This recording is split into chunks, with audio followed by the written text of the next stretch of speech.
Hey guys, welcome back to the channel. In today's video, we are going to talk about Fluxer versus Discord and why so many people are suddenly comparing these two platforms, especially after the recent Discord age verification drama.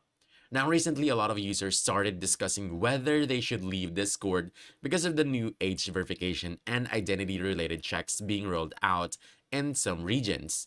For many people, this sparked concerns about privacy and how personal information might be stored or processed. Even though there hasn't been any confirmed massive ID leak, the idea of sensitive data being connected to chat platforms made some users uncomfortable. And that's where Fluxer enters the conversation. Fluxer is being promoted as a privacy focused alternative that gives communities more control over their platform. It's open source, which means its code is publicly available, and it focuses on user independence rather than heavy verification systems. The interface also feels very familiar with servers, channels, and chats that work similarly to what users already know from Discord, making the transition easier. But there's an important reality people often forget during moments like this. Discord is a massive, mature platform with millions of users, huge communities, powerful moderation tools, stable voice servers, and a massive ecosystem of bots and integrations. Most people stay on platforms not just because of features, but because their friends, creators, and communities are already there. Fluxer, on the other hand, is still relatively new. That means it currently has a smaller user base, fewer communities, and fewer third party tools.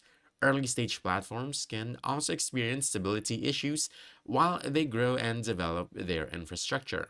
So the real comparison comes down to priorities. If privacy, control, and avoiding heavy verification systems are your main concerns, then trying Fluxer might make a lot of sense. Early adopters often enjoy more transparency and influence over how a platform evolves.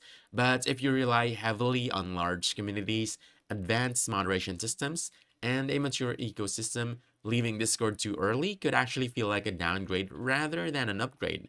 The smartest approach right now isn't panic switching.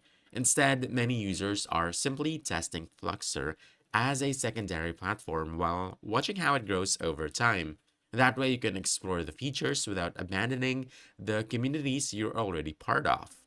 At the end of the day, the real question isn't whether Fluxer is better than Discord right now. The real question is what matters more to you, convenience or control. Because as online communities evolve, the platforms that balance privacy, trust, and usability will likely be the ones that succeed in the long run. That's about it.